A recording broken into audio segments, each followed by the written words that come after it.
आप सभी बच्चों का स्टडी पॉइंट में एक बार फिर से बहुत बहुत स्वागत है। आज के वीडियो में हम लोग बीएससी 4th सेमेस्टर केमिस्ट्री के unit number 2 elementary quantum mechanics के कुछ और ऑब्जेक्टिव क्वेश्चन के बारे में चर्चा करेंगे।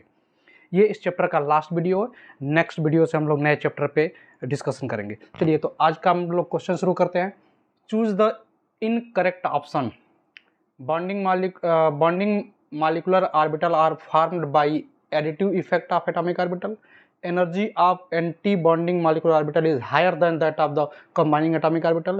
Anti-bonding orbitals are represented by sigma star, pi star, delta star, etc. Electron density in internuclear region in bonding molecular orbital is very low. ठीक है, इस क्वेश्चन को हमें सॉल्व करना है। इन क्वेश्चंस को सॉल्व करने से पहले हमें एक टॉपिक समझना होगा, MOT मॉलिक्यूलर ऑर्बिटल थ्योरी। बहुत ही इंपॉर्टेंट टॉपिक है। ये हमें पूरी तरह से समझ अगर आ गया तो ये हम सारों 5 क्वेश्चन दिख रहा है, ये सारे क्वेश्चन हम कर लेंगे और इस तरह के कई क्वेश्चन हम लोग सॉल्व कर सकते हैं। तो MOT हमें आनी चाहिए हर हाल में। चलिए, MOT क्या कहता है, मॉलिक्यूलर ऑर्बिटल थ्योरी क्या कहता है कि जिस तरह से एक एटॉमिक ऑर्बिटल के अंदर बहुत सारे एनर्जी लेवल्स होते हैं, बहुत सारे ऑर्बिटल्स होते हैं जिनमें इलेक्ट्रॉन इंक्रीजिंग ऑर्डर में भरता है, हम लोग अबाव प्रिंसिपल के अकॉर्डिंग जानते हैं। उसी तरह से जब मॉलिक्यूल का फॉर्मेशन होता है तो उसमें मॉलिक्यूल के अंदर मॉलिक्यूलर ऑर्बिटल्स होते हैं जिनमें इलेक्ट्रॉन एनर्जी के इंक्रीजिंग ऑर्डर में भरा जाता है। ठीक, तो ये मॉलिक्यूलर ऑर्बिटल थ्योरी बताता है कि कैसे मॉलिक्यूलर ऑर्बिटल फॉर्म होते हैं मॉलिक्यूल्स के अंदर। इसके लिए एटॉमिक ऑर्बिटल का कॉम्बिनेशन होता है। एटॉमिक ऑर्बिटल कंबाइन करके मॉलिक्यूलर ऑर्बिटल फॉर्म करते हैं। अब 2 एटॉमिक ऑर्बिटल कंबाइन होकर मॉलिक्यूलर ऑर्बिटल फॉर्म करेंगे तो जो 2 एटॉमिक ऑर्बिटल कंबाइन होंगे उनको एक कंडीशन सेटिस्फाई करना पड़ता है ताकि वो मॉलिक्यूलर ऑर्बिटल का फॉर्मेशन कर सके। वो कंडीशन क्या है?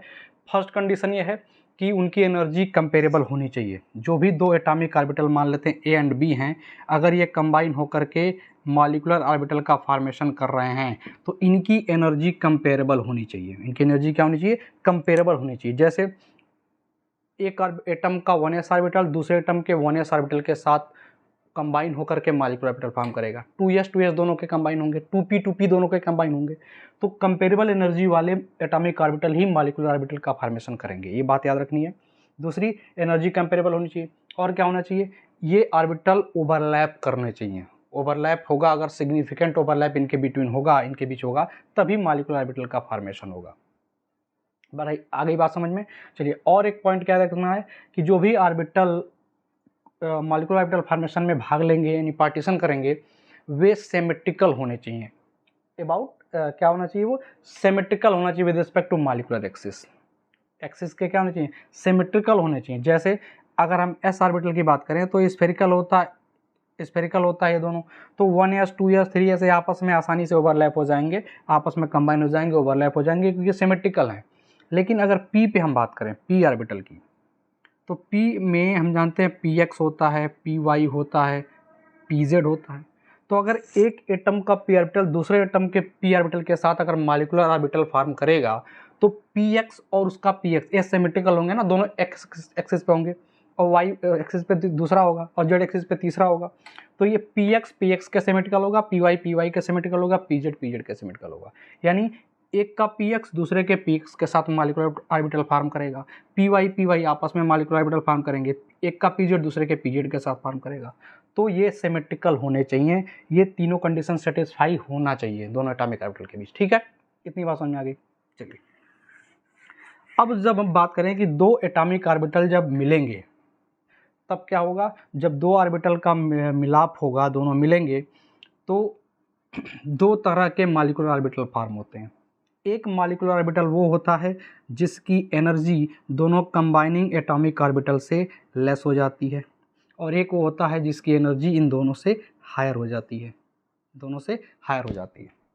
तो जो एनर्जी जिस मॉलिक्यूलर ऑर्बिटल की एनर्जी MO की एनर्जी लेस होती है उसको हम लोग बोलते हैं बॉन्डिंग मॉलिक्यूलर ऑर्बिटल। क्या बोलते हैं उसको? Bonding molecular orbital. और जिनकी एनर्जी हाई हो जाती है वो कहलाते हैं anti bonding molecular orbital. ABMO से लिख रहा है, एंटी बॉन्डिंग मॉलिक्यूलर ऑर्बिटल। ठीक है, ये हमारा क्या है? Atomic orbital. ये भी एटॉमिक ऑर्बिटल है। ये बॉन्डिंग मॉलिक्यूलर ऑर्बिटल हो गया, ये एंटी बॉन्डिंग मॉलिक्यूलर ऑर्बिटल हो गया। बात समझ में आ गया? चलिए, अगर इस एटॉमिक ऑर्बिटल के वेव फंक्शन को हम psi a से रिप्रेजेंट करें और इसके वेव फंक्शन को psi b से रिप्रेजेंट करें तो माना यह जाता है कि जो बॉन्डिंग मॉलिक्यूलर ऑर्बिटल बना है ये दोनों के एडिटिव इफेक्ट की वजह से बना है, यानी दोनों के एडिशन से बना है, एडिशन इफेक्ट से बना है। तो इसको हम लोग रिप्रेजेंट कर देते हैं इसके वेव फंक्शन को साई प्लस से। किससे रिप्रेजेंट कर देते हैं? साई प्लस से, क्योंकि एडिशन से बना है इसलिए प्लस। और इसको मानते हैं कि ये माइनस से बना है, यानी सब्ट्रैक्शन इफेक्ट से बना है, तो इसको हम लोग बोलते हैं साई माइनस से रिप्रेजेंट कर देते हैं। अब देखें इसका जो वेव फंक्शन होगा साई प्लस, इसका इक्वेशन होता है 1/√2 प्लस 2s इंटू साई ए प्लस साई बी। ऐसे यहाँ वाले का हो जाता है 1/√2 प्लस 2s, ये रूट के अंदर पूरा है, इंटू साई ए माइनस साई बी। ये दोनों के वेव फंक्शन है, इसको भी आप याद रखें, इससे भी क्वेश्चन आ सकता है। ठीक, और क्या बात करें इसमें, जैसे कि इसमें एस क्या है, तो एस यहाँ पे कहलाता ओवरलैप इंटीग्रल। अभी कहा था एटॉमिक ऑर्बिटल ओवरलैप होनी चाहिए, तो इसको इस टर्म को नाम देते हैं ओवरलैप इंटीग्रल। ओवरलैप इंटीग्रल, अगर ये ओवरलैप इंटीग्रल बहुत छोटी क्वांटिटी है, इसको हम नेग्लेक्ट करें अगर, तो छोटी क्वांटिटी का मल्टीप्लाई करेंगे किसी में तो और छोटा हो जाएगा, तो ये पूरा 2s नेग्लिजिबल हो जाएगा। ऐसे केस में ये आएगा 1/√2 साई ए माइनस साई बी, यहाँ का इक्वेशन हो जाएगा ये, और यहाँ पे हो जाएगा 1/√2 साई ए प्लस साई बी। तो इसको आप डायरेक्ट याद रखें, इसके में प्रूफ की ज़रूरत नहीं है, क्योंकि हमारा पेपर ऑब्जेक्टिव जब होने वाला है तो हमें सिर्फ ये रिजल्ट याद होगा तो भी हमारा काम चल जाएगा। यहाँ से डायरेक्ट ऑब्जेक्टिव क्वेश्चन बन सकता है। ठीक है, ये बॉन्डिंग मॉलिक्यूलर ऑर्बिटल के लिए और ये एंटी बॉन्डिंग मॉलिक्यूलर ऑर्बिटल के लिए। ठीक है, तो बात समझ में आ गया। देखें हमने क्या कहा कि एटॉमिक ऑर्बिटल से हायर एनर्जी किसकी होती है? एंटी बॉन्डिंग ऑर्बिटल की, एंटी बॉन्डिंग मॉलिक्यूलर ऑर्बिटल की। जिसकी एनर्जी ज़्यादा हो वो क्या होता है? Less stable. तो ये ऑर्बिटल्स होंगे वो लेस स्टेबल हो जाएंगे, और जिसकी एनर्जी कम होती है वो हायर स्टेबल होता है। तो बॉन्डिंग मॉलिक्यूलर ऑर्बिटल की एनर्जी कम होती है, हायर स्टेबल हो जाता है। और देखें डिफरेंस देखें, अगर गैप देखें, अगर इस दोनों के बीच का गैप और इन दोनों के बीच का गैप, तो ये गैप सेम होता है। जितना डिफरेंस इस एनर्जी का होगा उतना ही डिफरेंस इस एनर्जी का भी होगा। बस समझ में आ गया इतना? चलिए, तो अब मेरे ख्याल से आपको ये दो क्वेश्चन समझने में कोई दिक्कत नहीं होगी। एक चीज़ हो रहा, हाँ, जब एटॉमिक ऑर्बिटल आपस में कंबाइन होंगे और मॉलिक्यूलर ऑर्बिटल फॉर्म करेंगे, यानी बॉन्डिंग करेंगे। मॉलिक्यूलर ऑर्बिटल फॉर्म होने का मतलब क्या है? बॉन्ड वहाँ फॉर्म हो जाएगा। तो वहाँ पे इलेक्ट्रॉनों, जहाँ इंटर न्यूक्लियर रीजन होगा, दो एटॉमिक ऑर्बिटल जहाँ ओवरलैप करेंगे, तो उनका इंटर न्यूक्लियर रीजन जो होगा, दोनों न्यूक्लियस के बीच का जो रीजन होगा, वहाँ पे इलेक्ट्रॉन हायर होने चाहिए, तभी बॉन्डिंग होगी, तभी ओवरलैपिंग एग्जिस्टेंस करेगा, और तभी हमारा जो बॉन्ड फॉर्मेशन होगा यानी मॉलिक्यूलर ऑर्बिटल का फॉर्मेशन होगा। तो वहाँ पे इंटर न्यूक्लियर रीजन में इलेक्ट्रॉन डेंसिटी क्या होनी चाहिए? हाई होती है, लो नहीं होती है, हाई होती है बॉन्डिंग मॉलिक्यूलर ऑर्बिटल के केस में। अब ये आपका दो क्वेश्चन इजीली सॉल्व कर सकते हैं। जिससे पहला क्वेश्चन देखें, कौन सा इसमें ऑप्शन इनकरेक्ट है? इनकरेक्ट ऑप्शन को चूज करें तो देखें यहाँ पे लास्ट में देखते हैं electron density in inter nuclear region in bonding molecular orbital is very low. यहाँ पे कह रहा है इलेक्ट्रॉन डेंसिटी वेरी लो होता है, ये तो फॉल्स हो गया।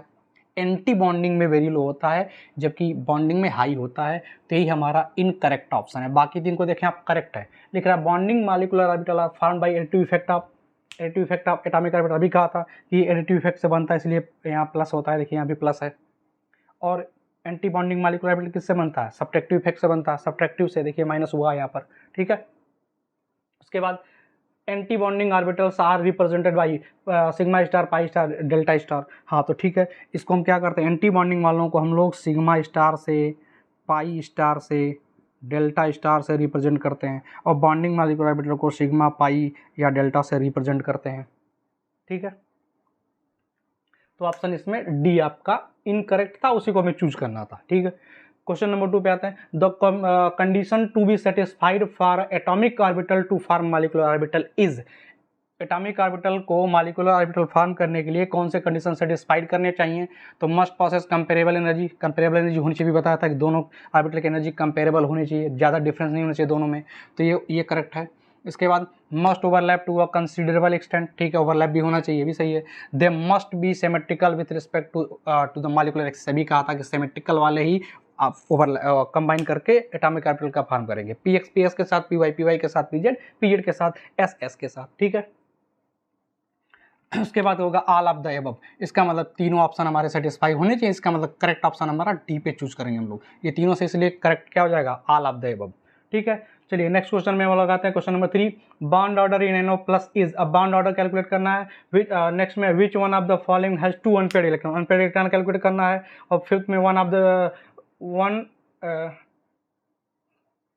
On the basis on the basis of MOT which one is correct, यहाँ भी दिया है पैरामैग्नेटिक है, स्टेबल है, सब कंपेरिजन करना हमें। तो इसके लिए हमें एमओटी को थोड़ा सा और आगे बढ़ाना होगा। अभी तो हमने समझ लिया कि कैसे बॉन्डिंग एंटी बॉन्डिंग ऑर्बिटल बनते हैं, शॉर्ट में हमने इस बात को समझा। अब देखें कि मॉलिक्यूल के अंदर, जैसे एटम के अंदर हम जानते हैं 1s 2s 2p ऐसे आता है, वैसे मॉलिक्यूलर ऑर्बिटल में ये चीज़ कैसे होगा। तो इसके लिए हम एक ट्रिक बता रहे हैं, उसको आपको समझना है। चलिए, अगर मान लेते हैं एक एटम का 1s ऑर्बिटल है, दूसरे एटम का 1s ऑर्बिटल है, फिर अबाउ के अकॉर्डिंग 1s के बाद क्या आता है, यहाँ 2s, 2s से ऊपर कौन होता है 2p, ऐसे इधर हो जाएगा 2s, ऊपर हो जाएगा 2p। ठीक, इसको थोड़ा सा ऊपर कर लेते हैं, 2p 2p। चले, 1s ऑर्बिटल जब कंबाइन करेंगे तो एक बॉन्डिंग और एक एंटी बॉन्डिंग बनेगा। बॉन्डिंग ऑर्बिटल नीचे बन जाएगा, एंटी बॉन्डिंग इससे ऊपर बनेगा। ठीक है, ऐसे जब 2s कंबाइन होंगे तो क्या क्या बनेगा, बॉन्डिंग, ऊपर बनेगा एंटी बॉन्डिंग। ठीक है, बात समझ में आ गई। चले, अब इस बॉन्डिंग ऑर्बिटल को लिखेंगे कैसे। 1s से कंबाइन से बना है, तो इसको हम लिख देंगे, देखें s ऑर्बिटल जब ओवरलैप होता है तो हम लोग जानते हैं सिमेट्रिकल होता है, स्फेरिकल। तो ये कहीं से भी ओवरलैप कर जाए कोई दिक्कत नहीं, इसमें हेड टू हेड ही रहता है, नहीं सिग्मा बॉन्ड का फॉर्मेशन करता है। कभी भी एस ऑर्बिटल ओवरलैप करके पी बॉन्ड तो फॉर्म करता नहीं, हमेशा सिग्मा बॉन्ड ही करेगा। तो इसके ऑर्बिटल को सिग्मा ऑर्बिटल से डिनोट करते हैं, सिग्मा, क्या सिग्मा 1s, क्या लिखेंगे सिग्मा 1s। इस वाले को क्या लिखेंगे, सिग्मा स्टार 1s। ये क्या है, एंटी बॉन्डिंग, और ये क्या है, बॉन्डिंग। ऐसे 2s से भी सिग्मा ही फॉर्म होगा, तो हो जाएगा ये हो जाएगा सिग्मा 2s, और ये हो जाएगा सिग्मा स्टार 2s। ठीक है, 2s ऑर्बिटल से बना हुआ है ये बॉन्डिंग एंटी बॉन्डिंग। अब p में जब आते हैं हम लोग, तो इसके पास हमें पता है px py pz 3 तरह के ऑर्बिटल होते हैं p सबसेल के अंदर। अब इसमें से देखें, एक टाइम पे जब ये p ऑर्बिटल ओवरलैप करेंगे, दूसरे से कंबाइन होंगे, तो एक एक्सिस जो होगा ये वाला, ये पैरेलल हो गया, मतलब साइड वाइज, ये वाला भी साइड वाइज आएगा, और ये वाला हेड टू हेड आएगा। तो एक ही एक्सिस हेड टू हेड मिलेगा उसमें, कोई एक, चाहे px चाहे py चाहे pz। ठीक, बाकी दोनों उस समय क्या कर रहे होंगे, वे पाई बॉन्ड फॉर्म कर रहे होंगे। तो यहाँ पे देखें, हम लोग ये मानते हैं इसमें कि जो pz हमारा है, pz ये आपस में हेड टू हेड ओवरलैप हो जा रहे हैं, बाकी px और py साइड वाइज ओवरलैप करेंगे, यानी इसका मतलब पाई बॉन्डिंग करेंगे। वो कौन कौन, px और py। तो यहाँ से देखिए हम लोग क्या करेंगे इसमें, इसको हम थोड़ा जगह कम पड़ रहा है, अच्छा ये क्वेश्चन हो चुका है, इसको मिटा देते हैं, जगह मिल जाएगा। चलिए, तो यहाँ से देखें, जब इसका हम लोग नीचे बॉन्डिंग वाला लिखेंगे, ऊपर एंटी बॉन्डिंग वाला करेंगे, तो बॉन्डिंग वाले में देखें pz और pz मिल करके ये बना लेगा हेड टू हेड करके सिग्मा, pz क्या बना लेगा, सिग्मा बॉन्ड बना लेगा, सिग्मा ऑर्बिटल बोल सकते हैं ऐसे। तो सिग्मा और कौन मिल रहा है 2pz, तो सिग्मा 2pz लिखेंगे इसको।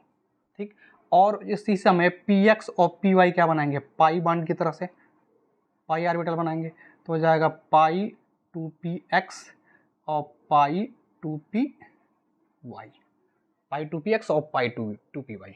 ऐसे ऊपर चले जाएं अगर हम लोग, तो ऊपर हमें क्या मिलेगा, pi star 2px, pi star 2py, और ऊपर हो जाएगा सिग्मा स्टार 2pz। ठीक है, ये होगा, ये दोनों की एनर्जी सेम रहेगी, यहाँ इन दोनों की एनर्जी सेम रहेगी।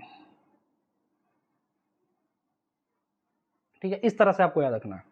देखें यहाँ पर इस वाले पर कुछ जगहों पे बदलाव है। यहाँ पर ये सीक्वेंस कब तक चलेगा, जब तक इलेक्ट्रॉन 14 के इक्वल है या उससे कम है, that is electron is less than और इक्वल टू 14। अगर इलेक्ट्रॉन 14 या 14 से कम है तो यही सीक्वेंस रहेगा। लेकिन जैसे ही इलेक्ट्रॉन 14 से ज़्यादा हो गया, 14 से ज़्यादा हो गया, ये वाला चेंज हो जाएगा। ठीक है, इसी को बस चेंज कर देना है। इसमें क्या करना है, सिग्मा 2pz की एनर्जी ये नीचे हो जाता है, और पाई 2px और पाई 2py ये ऊपर हो जाता है। बस इसी को ध्यान देना है। मतलब इसे देखें, एक ऊपर नीचे दो, इसका मतलब एक ट्रायंगल बन रहा है, ऊपर भी देखें ट्रायंगल बन रहा है। इस वाले में जब 14 से ज़्यादा होगा तो ऊपर वाला तो सेम वैसे ही रहेगा, नीचे वाला ये उल्टा हो जाएगा, मतलब नीचे वाला ट्रायंगल उल्टा हो जाना। बस ये ध्यान, ट्रायंगल से याद रख सकते हैं आप। इसमें ऐसे ट्रायंगल बनेंगे दोनों सीधे, इसमें एक ऊपर और दूसरा नीचे, यानी ये वाला सीक्वेंस बस चेंज हो जाएगा। सिग्मा 2pz नीचे आ जाएगा और पाई 2px पाई 2py ऊपर हो जाएगा। बाकी सब कुछ सेम है, बस यहीं पे बदलाव करना अगर इलेक्ट्रॉन 14 से ज़्यादा हो जाए तो। बाकी ऐसे भरते जाएंगे, 2 इलेक्ट्रॉन इसमें भरेंगे, फिर 2 इसमें, फिर 2 इसमें, फिर 2 इसमें, फिर देखें एक एक, फिर यहाँ पेयर, फिर यहाँ पेयर, फिर इसमें दोनों जाएगा, फिर इसमें एक, इसमें, फिर एक इसमें और एक इसमें और फिर इसमें जाएगा। ठीक है, इसी क्रम में भरते चलेंगे। तो इतनी बात आपको क्लियर हो गई। अगर इतना आपने क्लियर कर लिया और इतना ये ट्रिक कॉन्सेप्ट हम दिमाग में बैठा लिया तो बहुत आसान हो जाएगा आपके लिए। इसके बाद देखें क्या करेंगे, जब इलेक्ट्रॉनों को भर लेंगे इस सीक्वेंस में, तब हम लोग देखेंगे कि जितने बिना स्टार वाले मॉलिक्यूलर ऑर्बिटल में इलेक्ट्रॉन है वे कहलाते हैं बॉन्डिंग इलेक्ट्रॉन, और जितने ये स्टार वाले में जाएंगे, एंटी बॉन्डिंग ऑर्बिटल में जाएंगे, वे कहलाते हैं एंटी बॉन्डिंग इलेक्ट्रॉन। तो अगर हम यहाँ से दोनों का डिफरेंस ले लें, बॉन्डिंग इलेक्ट्रॉन और एंटी बॉन्डिंग इलेक्ट्रॉन, और उसमें 2 से डिवाइड कर दें, तो ये हमें दे देगा बॉन्ड ऑर्डर। ये हमें क्या दे देगा, बॉन्ड ऑर्डर। बॉन्डिंग इलेक्ट्रॉन में से एंटी बॉन्डिंग इलेक्ट्रॉन को माइनस करके 2 से डिवाइड कर दें तो हमें मिल जाएगा बॉन्ड ऑर्डर। ठीक, और चीज़ देखें, अगर यहाँ से हमें अनपेयर्ड इलेक्ट्रॉन मिले, अनपेयर्ड इलेक्ट्रॉन अगर मिले और या फिर नहीं मिले, 2 चीज़ हो सकता है, या तो सभी इलेक्ट्रॉन पेयर्ड होंगे या तो कुछ अनपेयर्ड इलेक्ट्रॉन होंगे। अगर अनपेयर्ड इलेक्ट्रॉन 0 मतलब है, अनपेयर्ड इलेक्ट्रॉन उसके अंदर है, एक भी अनपेयर्ड इलेक्ट्रॉन मिला, तो ऐसे सब्सटेंस, ऐसा सब्सटेंस जो होगा या मॉलिक्यूल होगा वो क्या हो जाएगा, पैरामैग्नेटिक। जिसके अंदर अनपेयर्ड इलेक्ट्रॉन होता है वो क्या होता है, पैरामैग्नेटिक। और जिसके अंदर एक भी अनपेयर्ड इलेक्ट्रॉन नहीं मिलेगा, सभी इलेक्ट्रॉन पेयर्ड होंगे, वो हो जाता है सब्सटेंस डायामैग्नेटिक। वो क्या हो जाता है, डायामैग्नेटिक। तो इससे भी क्वेश्चन बन सकता है, डायामैग्नेटिक पैरामैग्नेटिक से भी। ठीक है, तो चलिए अब इतनी कॉन्सेप्ट से हम सारे क्वेश्चन सॉल्व कर सकते हैं। कैसे करेंगे देखें, bond order in NO+ is, NO+ में बॉन्ड ऑर्डर पूछ रहा हमसे। NO+ में हम इलेक्ट्रॉन काउंट करें कितना होगा, नाइट्रोजन का 7 और ऑक्सीजन का 8, 8 7 15, ऊपर से एक प्लस चार्ज, मतलब इलेक्ट्रॉन रिलीज कर दिया, तो 8 7 15 हुआ था, निकाल दिया, कितने बचे इलेक्ट्रॉन, 14। कितने बचे, 14। तो NO+ में कितने इलेक्ट्रॉन हमारे पास हैं, 14। इन 14 इलेक्ट्रॉनों को देखें सीक्वेंस में भरें तो 14 इलेक्ट्रॉन के लिए सीक्वेंस लगेगा। 14 से ज़्यादा होता तब ये उल्टा कर देते इस तरह से। अभी फिलहाल यही सीधे इसी सीक्वेंस में चलेंगे, 14 इलेक्ट्रॉन भरेंगे। चले भरते जाए यहाँ से, यहाँ से हम इसी पे भरते जाते हैं, ज़्यादा लिख नहीं रहे, मैं इसे समझा रहा हूँ। चलो यहाँ पे कितने भरेंगे, सिग्मा 1s में 2 इलेक्ट्रॉन भर देंगे, फिर सिग्मा स्टार 1s में 2 इलेक्ट्रॉन भर देंगे, 2 2 4, फिर इसमें चले 2 इसमें भर देंगे, सिग्मा 2s में, फिर सिग्मा स्टार 2s में, तो 2 2 4 2 6 2 8। अब बचे कितने, 6। 6 इलेक्ट्रॉन में देखें, एक यहाँ जाएगा, फिर एक यहाँ जाएगा, फिर यहाँ पेड़ हो जाएगा, फिर यहाँ पेड़ हो जाएगा, यानी दोनों में 2 2 हो गए। तो कितने हो गए, 8 और 2 8 2 10 2 12। अब बच्चे 2 इलेक्ट्रॉन, वो दोनों इसमें चले जाएंगे, 12 2 14। तो इस तरह से हमने भर लिया। सभी ऑर्बिटल्स में देखें, मॉलिक्यूलर ऑर्बिटल में 2 2 इलेक्ट्रॉन भरे हुए हैं, सब में क्या हो गया, 2 2 इलेक्ट्रॉन भरे हुए हैं। हमें क्या निकालना था, बॉन्ड ऑर्डर।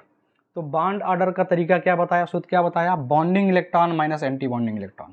तो बॉन्डिंग में देखें कौन कौन से बिना स्टार वाले मॉलिक्यूलर ऑर्बिटल में हैं, तो 2 2 4 2 6 और 2 8 और ये 2 10। 10 इलेक्ट्रॉन हो गए बॉन्डिंग वाले। एंटी बॉन्डिंग में देख लें कितने स्टार वालों में, तो 2 यहाँ 2 यहाँ 4 इलेक्ट्रॉन, तो -4 बटे 2, तो 10 में से 4 6 बटे 2 यानी कि 3। तो बॉन्ड ऑर्डर क्या हो जाएगा, 3। बॉन्ड ऑर्डर क्या आ जाएगा इसका, N2+ का NO+ का 3, तो इसका बॉन्ड ऑर्डर आ गया 3। A option is correct. इस तरह से बॉन्ड ऑर्डर हम लोग कैलकुलेट कर लेंगे। चलिए अगला करते हैं, which one of the following has 2 unpaired electrons. Which one of the following has 2 unpaired electron, इनमें से किस में 2 अनपेयर्ड इलेक्ट्रॉन है। इसको यहाँ से मिटा देता हूँ मैं।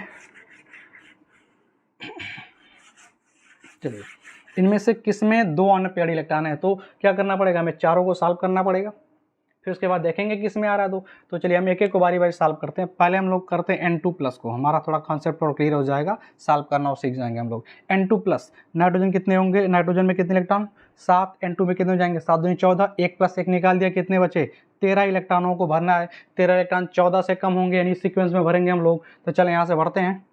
सिग्मा 1s में कितने भरेंगे, 2 इलेक्ट्रॉन। सिग्मा स्टार 1s में कितने भरेंगे, 2 इलेक्ट्रॉन। सिग्मा 2s में कितने भरेंगे, 2 इलेक्ट्रॉन। सिग्मा स्टार 2s में कितने भरेंगे, 2 इलेक्ट्रॉन। कितने हो गए, 2 2 4 2 6 2 8। अभी भी 5 बचे हुए हैं, 5 अब यहाँ जाएंगे, तो एक इसमें, फिर एक इसमें और एक इसमें, पेयरिंग कर देंगे, तो 2 2 दोनों में आ जाएगा। तो पाई 2p(x) में 2 इलेक्ट्रॉन, ये दोनों इक्वल एनर्जी के होते हैं, पाई 2p(y) 2 इलेक्ट्रॉन, दोनों को बीच में इक्वल टू साइन लगा देंगे। कितने हो गए? 8 4 12, 2 2 4 2 6 2 8 2 10 2 12। अभी भी एक इलेक्ट्रॉन बचा हुआ है। अब वो एक इलेक्ट्रॉन किस में ले जाएंगे? इससे ऊपर वाली एनर्जी में, सिग्मा 2pz इसमें जाएगा। चलें उसमें भरें अगर हम, तो क्या होगा? सिग्मा 2pz में 1 इलेक्ट्रॉन हमने भर दिया। ठीक है, इस तरह से हम इलेक्ट्रॉनों को फिल कर देंगे इसके अंदर। तो क्या पूछ रहा था? Which one of the following has 2 unpaired electron. तो यहाँ तो सिर्फ एक ही अनपेयर्ड दिख रहा ना, बाकी सब तो 2 2 के जोड़े में पेयर्ड में है, तो ये ऑप्शन हमारा रॉन्ग हो जाएगा। इसके पास सिर्फ 1 अनपेयर्ड इलेक्ट्रॉन है। चलिए नेक्स्ट करते हैं। O2 माइनस कितने इलेक्ट्रॉन हो जाएंगे? ऑक्सीजन का 8 इलेक्ट्रॉन, 2 ऑक्सीजन में 16 इलेक्ट्रॉन, एक माइनस चार्ज है, मतलब एक और पा गया 17 इलेक्ट्रॉन। अब जैसे ही 17 इलेक्ट्रॉन हुए, इलेक्ट्रॉन मोर देन 14 हो गया, अब सीक्वेंस ये लगेगा, यानी ये वाला उल्टा करना पड़ेगा। ठीक है, तो भरते समय ध्यान देंगे। चलिए यहाँ से भरते हैं, स्टार्ट करते हैं। सिग्मा 1s में 2 इलेक्ट्रॉन, सिग्मा स्टार 1s में 2 इलेक्ट्रॉन, सिग्मा 2s में 2 इलेक्ट्रॉन, सिग्मा स्टार 2s में 2 इलेक्ट्रॉन। यहाँ तक भर लिया हमने। अब यहाँ से चेंज हो जाएगा, ये नीचे आएगा, ये दोनों ऊपर जाएंगे। तो सिग्मा 2pz में 2 इलेक्ट्रॉन, इसके बाद ये हमारे आएंगे पाई 2px और पाई 2py, इन दोनों की एनर्जी इक्वल है। अब ये भरेंगे, देखें 2 2 4 2 6 2 8 2 10 भर गए, 17। अभी 7 इलेक्ट्रॉन बचे हुए हैं, तो 2 इसमें 12 2 14। अब बच गए 3 इलेक्ट्रॉन, वो जाएंगे यहाँ। तो एक इसमें भरेगा, फिर एक इसमें भरेगा, फिर एक इसमें भरेगा। डायरेक्ट पेयरिंग तो कर नहीं सकते, तो यहाँ भर देंगे हम लोग पाई स्टार 2px में एक भरेंगे, इक्वल है एनर्जी पाई स्टार 2py की। ठीक, तो हमने एक यहाँ भरा, फिर एक यहाँ भरा, फिर एक पेयर कर जाएगा। चलें 2 और 1 ऐसे भर सकते हैं। वैसे इक्वल एनर्जी किसी में भी 2, किसी में भी 1 कर दें, कोई फर्क नहीं पड़ता। चले, तो ये 2p1। अब इसमें देखें अनपेयर्ड इलेक्ट्रॉन कितने आ रहे हैं, यहाँ भी देख रहे हैं हम, तो अनपेयर्ड इलेक्ट्रॉन सिर्फ एक आ रहा है, सिंगल अनपेयर्ड इलेक्ट्रॉन आ रहा है, तो ये भी हमारा रॉन्ग ऑप्शन है। ठीक, इसके बाद आते हैं C2 पर। कार्बन का 6 इलेक्ट्रॉन होता है, 2 कार्बन के लिए हो जाएगा 12। अब 12 को भर के देखें तो 12 लेस देन 14 इस सीक्वेंस में भरेंगे। चलिए भरते हैं। सिग्मा 1s में 2 इलेक्ट्रॉन, सिग्मा स्टार 1s में 2 इलेक्ट्रॉन, सिग्मा 2s में 2 इलेक्ट्रॉन, और उसके बाद सिग्मा स्टार 2s में 2 इलेक्ट्रॉन, तो 2 चौके 8। फिर बचेंगे 4 इलेक्ट्रॉन, तो 2 इसमें भर देंगे। चलिए पाई 2px हो गया और पाई 2py हो गया। कितने हो गए? 2 2 4 2 6 2 8 भर गए, 4 इलेक्ट्रॉन बाकी हैं, तो 2 इसमें और 2 इसमें हो गया 4 12। इसके पास भी अनपेयर्ड इलेक्ट्रॉन एक भी नहीं आया, 0 अनपेयर्ड हो गए इसके पास। नेक्स्ट हमारे पास लास्ट बचता है B2। चलिए यहाँ पे कर लेते हैं B2 को। अगर B2 भरें, बोरान में 5 इलेक्ट्रॉन, 2 B2 का हो जाएगा, B2 का हो जाएगा 10 इलेक्ट्रॉन। 10 को भरें तो कैसे भरेंगे देखें, 2 यहाँ डायरेक्ट कर लेते हैं समझने के लिए। 2 यहाँ 4 2 6 2 8। ठीक है, उसके बाद एक यहाँ आएगा, एक यहाँ आएगा, एक यहाँ और एक यहाँ। आप लिख लीजिएगा, ऐसे आ जाएगा पाई 2px में 1 इलेक्ट्रॉन आएगा और पाई 2py में 1 इलेक्ट्रॉन आ जाएगा। ठीक, हुंस रूल से 1 1 इलेक्ट्रॉन भरेंगे, फिर पेयरिंग कराते हैं। तो 10 इलेक्ट्रॉन है, पेयर करने के लिए बचा ही नहीं इलेक्ट्रॉन, तो 1 1 2 अनपेयर इलेक्ट्रॉन यहाँ पे हमें दिख रहा है। इसका मतलब हमारा डी ऑप्शन करेक्ट हो जाएगा, B2। इसमें 2 अनपेयर इलेक्ट्रॉन है। तो इस तरह से हमने समझ लिया कि हम सब में अनपेयर इलेक्ट्रॉन कैलकुलेट कर सकते हैं। बात समझ में आ गई? चलिए हम लोग नेक्स्ट क्वेश्चन देखते हैं। क्वेश्चन नंबर 5, कर on the basis of MOT which one is correct. MOT के आधार पे कौन सा करेक्ट है। तो पहले हमें सभी पॉइंट्स को सॉल्व करना पड़ेगा, उसके बाद सबके ऑब्जर्व करेंगे, देखेंगे कौन सा करेक्ट आ रहा है, कौन सा इनकरेक्ट आ रहा है। तो इसके लिए हमें O2 की डायमैग्नेटिक नेचर दिखा रहा है, N2 पैरामैग्नेटिक दिखा रहा है। तो एक एक पे हम बात करें, सारा नेचर हम एमओटी के आधार पे निकाल सकते हैं इसका। जैसे O2 की बात करें तो O2 में कितने इलेक्ट्रॉन हो जाएंगे? 16। कितने इलेक्ट्रॉन हो जाएंगे? 16। अगर 16 इलेक्ट्रॉन को हम एमओटी के आधार पे भरें, मॉलिक्यूलर ऑर्बिटल में इलेक्ट्रॉन फिल करें, तो हमें पता है ये वाला क्रम उल्टा हो जाएगा। तो चलिए हम यहीं पे कर लेते हैं। सिग्मा 1s में 2 इलेक्ट्रॉन भरेंगे, फिर स्टार में 2 4 2 6 2 8, इसके बाद 2 इसमें भरेंगे क्योंकि ये नीचे आ जाएंगे, दोनों ऊपर जाएंगे, तो 8 और 2 10, फिर इसमें धरेंगे 2 12 और 2 14, मतलब पहले एक एक भर के फिर पेयर करेंगे, तो 11 12 13 14, फिर 15वां 16वां इसमें चला जाएगा, 15 और 1 16। ठीक है, तो इसके पास दिख रहा है 2 अनपेयर्ड इलेक्ट्रॉन। कितने इलेक्ट्रॉन दिख गए? 2 अनपेयर्ड इलेक्ट्रॉन यहाँ पे दिख गए। ठीक है। अब जब 2 अनपेयर इलेक्ट्रॉन हो गए तो अनपेयर इलेक्ट्रॉन जहाँ होता है उसको बोलते हैं पैरामैग्नेटिक, और जिसके पास पेयर्ड इलेक्ट्रॉन हो अनपेयर्ड ना वो होता है डायामैग्नेटिक। तो यहाँ पे तो हमारा O2 पैरामैग्नेटिक आ रहा है और यहाँ पे लिखा है O2 इज डायामैग्नेटिक, ये तो रंग हो गया। O2 हमारा क्या आएगा, पैरामैग्नेटिक आएगा। हमने सॉल्व किया तो क्या पैरामैग्नेटिक आया। N2 को चेक करें, N2 क्या आएगा, N2 तो 7 दूनी 14, 14 इलेक्ट्रॉन भरेंगे तो इसी के सीक्वेंस भरेंगे, 2 2 4 2 6 2 8 2 10 2 12 2 14, सभी पेयर्ड हो गए तो N2 क्या आ जाएगा, डायामैग्नेटिक। N2 क्या है, डायामैग्नेटिक। यहाँ पे सब अपोजिट दिया, इसका मतलब ये ऑप्शन हमारा इनकरेक्ट है, रॉन्ग है, स्टेटमेंट ये इनकरेक्ट है। चलें, N2 is less stable then O2। अब स्टेबिलिटी कैसे चेक करते हैं MOT से, हम लोग क्या करते हैं, बॉन्ड ऑर्डर कैलकुलेट करते हैं। जितना ज़्यादा बॉन्ड ऑर्डर उतनी ज़्यादा स्टेबिलिटी। तो हम बॉन्ड ऑर्डर निकालेंगे N2 का और O2 का। तो आप बॉन्ड ऑर्डर कैलकुलेट करके देखें, O2 का 2 आएगा, N2 का 3 आएगा। कैसे, तो हम बॉन्ड ऑर्डर कैसे निकालते हैं, bonding electron minus anti bonding electron divided by 2। तो अगर N2 का देखें तो 2 इलेक्ट्रॉन इसे यहाँ तक भरा है, 2 2 2 2 4 2 6 2 8 2 10 2 12 और 2 14 ऐसे भरा है। बॉन्डिंग में गिन लीजिए, 2 2 4 2 6 2 8 और 2 10, एंटी बॉन्डिंग में 4, तो 10 में से 4 घटेगा 6, 6 बटे 2 यानी 3। तो इसका जो बॉन्ड ऑर्डर आएगा वो क्या आ जाएगा, 3 आ जाएगा, बॉन्ड ऑर्डर 3 आ जाएगा। इसका निकालें 16 का, तो बॉन्डिंग में आएंगे 2 2 4 और 2 6 2 8 2 10, बॉन्डिंग में हो गया 10। एंटी बॉन्डिंग में 2 2 4 5 और 1 6, तो 10 में 6 घटेगा 4, 2 से डिवाइड करेंगे 3, तो इसका जो बॉन्ड ऑर्डर आ जाएगा वो आ जाएगा 3। तो जितना ज़्यादा बॉन्ड ऑर्डर उतने ज़्यादा स्टेबिलिटी, सॉरी इसका 2 आया, तो बॉन्ड ऑर्डर N2 का ज़्यादा आ रहा ना, तो N2 ज़्यादा स्टेबल होगा। तो यहाँ पे क्या लिखा है, N2 is less stable then O2। इसका मतलब ये ऑप्शन भी हमारा रॉन्ग है। ठीक, अब चलिए बॉन्ड ऑर्डर पे हम लोग बात कर रहे हैं, तो इतना ना करना पड़े, हम डायरेक्ट बॉन्ड ऑर्डर भी कैलकुलेट कर सकते हैं। अगर किसी क्वेश्चन में सिर्फ बॉन्ड ऑर्डर की ज़रूरत है तो हम लोग डायरेक्ट ट्रिक से सॉल्व कर सकते हैं। इसके लिए याद रखिए, टोटल इलेक्ट्रॉन काउंट करिए, अगर 14 इलेक्ट्रॉन आया तो बॉन्ड ऑर्डर 3 होगा। 14 के लिए कितना होता है, 3, 14 इलेक्ट्रॉन के लिए 3 होता है। इसके बाद इलेक्ट्रॉन अगर बढ़े या घटे, एक पर इलेक्ट्रॉन के लिए आधा घटाते चले जाओ। जैसे अगर 15 इलेक्ट्रॉन हुआ तो आधा घटा देंगे तो 2.5, एक इलेक्ट्रॉन और बढ़ा दें 16 और आधा कम कर दें तो 2, 17 आधा और घटा दें 1.5, 18 आधा और घटा दें 1, ऐसे एक इलेक्ट्रॉन कम होगा तब भी कम करते जाएंगे। जैसे 14 का 13 हो जाए तो आधा घटा देंगे यानी 2.5, 12 इलेक्ट्रॉन के लिए 2, 11 के लिए 1.5, ऐसे होता है। इस ट्रिक से भी हम लोग बॉन्ड ऑर्डर कैलकुलेट कर सकते हैं। जैसे ऑक्सीजन का 16 आया था ना, देख लो 16 के लिए कितना आता है, 2 आया ट्रिक से भी। नाइट्रोजन का 14 आया, तो N2 का 14, 14 के लिए कितना आया, 3। तो फार्मूले से भी आ जाएगा, इस ट्रिक से भी आ जाएगा, दोनों से हमारा काम चल जाएगा। चलिए नेक्स्ट ऑप्शन देखें, सी, H2 is stable and has bond order 1। चलिए H2 का बॉन्ड He2 का बॉन्ड ऑर्डर 1 बोल रहा है। He2 हीलियम कितने इलेक्ट्रॉन होते हैं, 2, He2 के लिए कितने हो जाएंगे, 4, 4 को भरेंगे तो यहाँ 2 इलेक्ट्रॉन, यहाँ 2 इलेक्ट्रॉन भरेंगे, 2 2, बॉन्डिंग में भी 2, एंटी बॉन्डिंग में भी 2, तो 2 - 2 0, यानी बॉन्ड ऑर्डर इसका क्या आ जाएगा, 0 आना चाहिए, बॉन्ड ऑर्डर 0 आ जाएगा। अब जब बॉन्ड ऑर्डर 0 आ गया, इसका मतलब मॉलिक्यूल फॉर्म ही नहीं होगा। तो यहाँ पे करा स्टेबल है और बॉन्ड ऑर्डर 1 है, इसका मतलब ये स्टेटमेंट भी क्या है, रॉन्ग है, उल्टा दिया हुआ है। फिर बच रहा है O2 कंटेन्स 2 अनपेयर इलेक्ट्रॉन, हाँ ये तो सही है, O2 2 अनपेयर इलेक्ट्रॉन कंटेन करता है।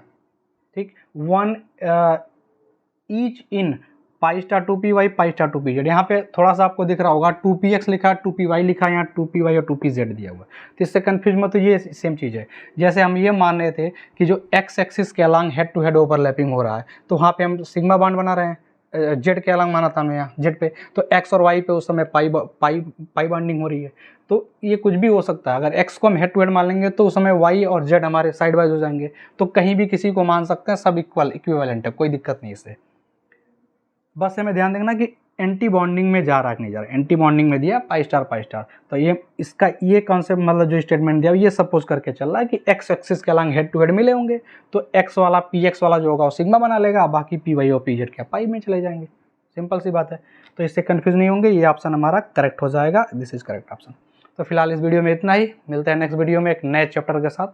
तब तक के लिए वीडियो को ज़्यादा से ज़्यादा शेयर करें, चैनल को सब्सक्राइब करें और बेल आइकन जरूर दबा दें।